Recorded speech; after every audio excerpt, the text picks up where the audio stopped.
Hello साथियों, हम आप सबको एक कहानी सुनाएंगे। कहानी का नाम है इंदौर में ऊँट। कहानी बहुत ही अच्छी है। आपने सही सोचा, इंदौर में ऊँट कहाँ से आएगा। करणवीर मुझे वहीं से लाया था जहाँ मैं पाया जाता हूँ।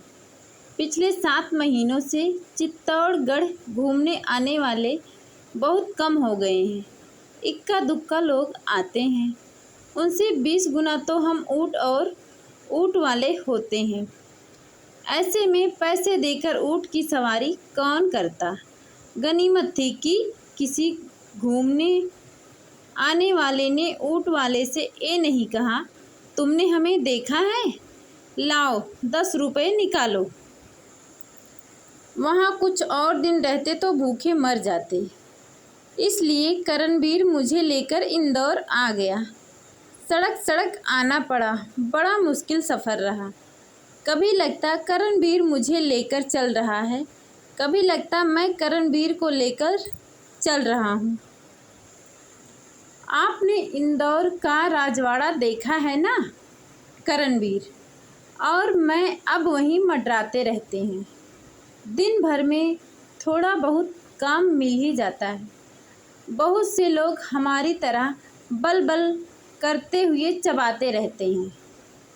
उनको देखकर लगता है कि ऊँटों के बीच ही हूँ। फर्क बस इतना है कि मैं थूकता नहीं हूँ। हमें इंदौर आए अभी हफ्ता भर ही हुआ था कि एक हादसा हो गया।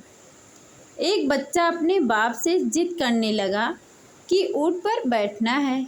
बाप ने बहुत समझाया, ऊँट भी कोई बैठने की चीज़ है, बैठना ही है तो हाथी पर बैठो। पर बच्चे को नहीं मानना था तो नहीं माना। मैं बैठ गया। करणवीर ने बच्चे को मेरी पीठ पर बैठा दिया। यहाँ तक तो सब ठीक था, पर जैसे ही मैं खड़ा हुआ बच्चा ज़ोर ज़ोर से चिल्लाने लगा। पीठ पर महसूस हो रही थरथरी से पता चला कि उसका बदन काँप रहा है। उसने चिल्ला चिल्लाकर आसमान सिर पर उठा लिया। ऊँट से ऊंचा तो आसमान ही है ना। बच्चे का बाप पक्का हिसाबी था। लगा बच्चे पर चिल्लाने, चुप कर, 100 रुपये दिए हैं तो थोड़ी देर तो घूम। ऊँट कोई शेर है जो तुझे खा जाएगा। मैं और करणवीर बच्चे को लिए लिए चलने लगे, पर बच्चा इतना घबरा गया था कि धम्प से नीचे आ गिरा। उसका बाप हाथ नचा नचा कर चिल्लाने लगा, तुम्हारे ऊँट पर मस्ती छाई है, इसे पेट भर खाने को दोगे तो ऐसा ही होगा। भूखा रखो तो होश ठिकाने आ जाएंगे इसके।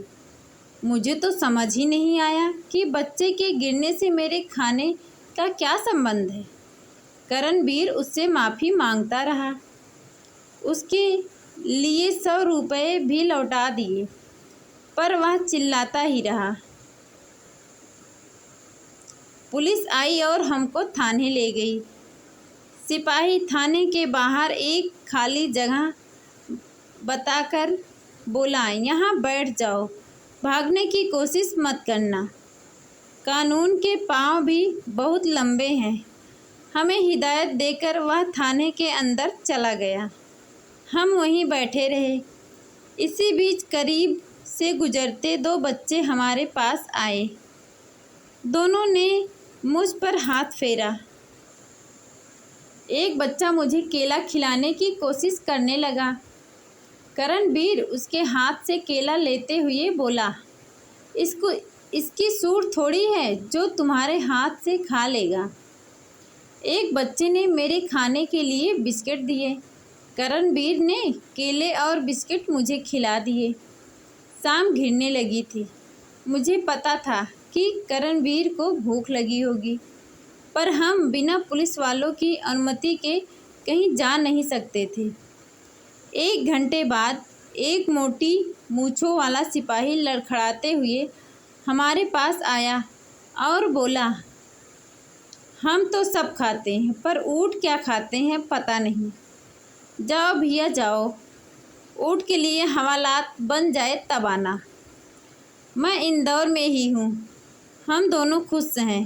करणवीर खुश है कि वो मुझे पाल रहा है, मैं भी खुश हूँ कि करणवीर को पाल रहा हूँ। कभी ऊँट की सवारी का मन करे तो राजवाड़ा तरफ चले आना।